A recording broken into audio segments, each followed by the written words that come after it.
आसी टीवी के मुअज़्ज़ज़ दोस्तों, अस्सलाम वालेकुम। दोस्तों, ये बात है 13वीं सदी की, जब मशहूर अतालवी सयाह मार्को पोलो चीन पहुंचा था। उसने यूरोप वापस जाकर चीन की दौलत के ऐसे ऐसे किस्से सुनाए कि ये मुल्क यूरोपी नौजवानों के ख्वाबों की जन्नत बन गया। उस दौर में हिंदुस्तान की दौलत के किस्से भी बहुत मशहूर हुए। यूरोपी कौमें उन ममालिक तक पहुंचने के लिए जोर लगाने लगी। हिंदुस्तान तक समंदरी रास्ता खोजने की कोशिश में कोलंबस अमेरिका दरियाफ्त कर बैठा। दोस्तों, वीडियो में आगे जाने से पहले आपसे गुजारिश है कि अगर आपने अभी तक हमारे चैनल को सब्सक्राइब नहीं किया तो हमारे चैनल को लाजमी सब्सक्राइब करके बेल आइकन पर ज़रूर क्लिक करें। बाद में यूरोपी ताकतों को हिंदुस्तान तक तो रसाई मिल गई, लेकिन चीन उनके हमलों से बचा रहा। मगर बकरे की माँ कब तक खैर मनाती।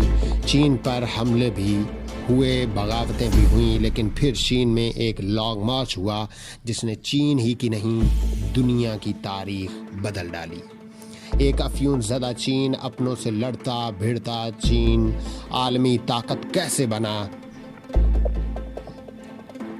1834 में बरतानवी बैरी जंगी जहाज चीन भी पहुंच ही गए, लेकिन उन बरतानवी फौजियों ने चीन के माल दौलत और तरक्की के जो किस्से सुने थे वो अब माजी का हिस्सा बन चुके थे।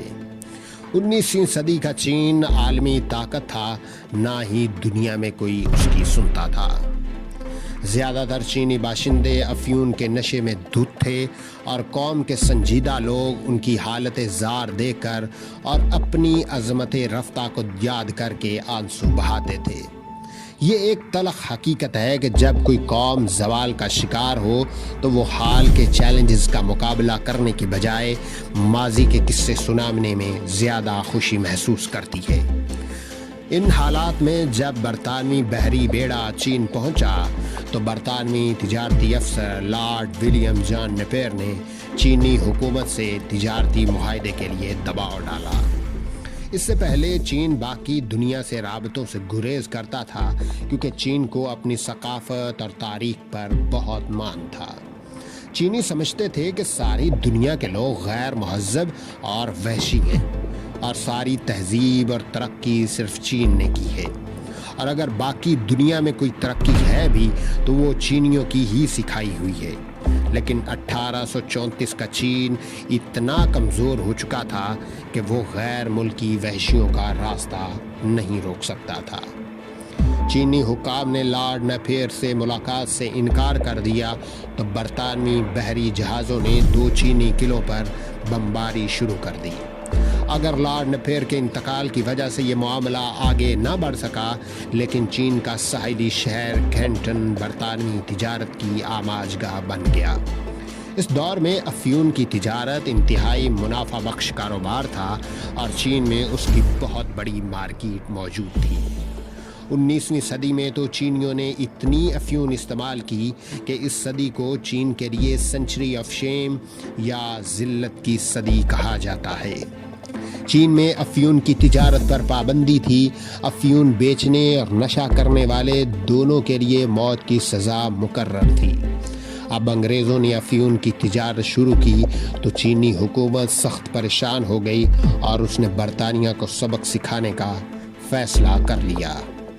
अपने माजी पर नाज होने की वजह से चीनी हुकूमत को अब भी लगता था कि वो बरतानिया जैसी सुपर पावर को शिकस्त दे सकती है, लेकिन ये गलत फहमी भी जल्द ही दूर होने वाली थी। 1839 में चीनी हुकाम ने अफ्यून से भरे 20,000 संदूक तबाह किए, जिनमें 1400 टन अफ्यून भरी हुई थी। इससे चीन और बरतानिया के ताल्लुकात मज़ीद ख़राब हो गए। इस दौरान एक और वाक़या ये हुआ कि एक बहरी जहाज़ के बरतानवी मुलाजमों ने एक चीनी शहरी को कत्ल कर दिया। जब चीनी हुकाम ने इन कातलों पर चीनी कवानीन के तहत मुकदमा चलाने का फैसला किया तो बरतानिया बहादुर का गुस्सा उरूज पर पहुंच गया। बरतानवी फ़ौजों ने चीन पर हमला कर दिया। उस जंग में चीन को अपनी तारीख की बदतरीन शिकस्त हुई। 1842 में बरतानिया ने चीन से ज़बरदस्ती एक मुआहदे पर दस्तखत करवा लिए जो चीन के लिए इंतहाई ज़िल्लत आमेज़ था। मुआहदे की एक अहम शराइत ये थी कि चीन हांगकांग का जजीरा बरतानिया के हवाले कर देगा।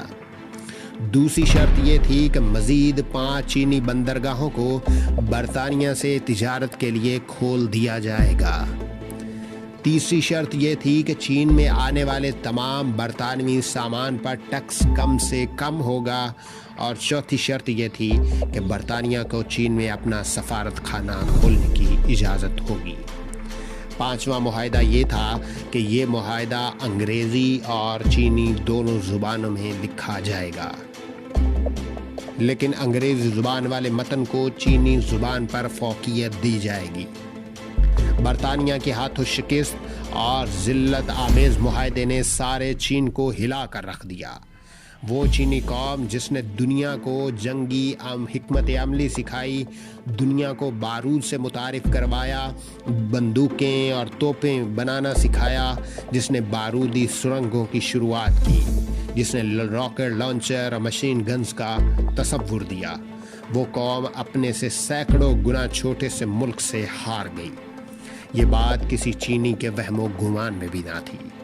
चीन में बरतानिया के खिलाफ बदले और नफरत के जज्बात करवटें लेने लगे, लेकिन अभी इस लहर को इनकलाब के शोलों में बदलने की मजीद ईंधन की ज़रूरत थी,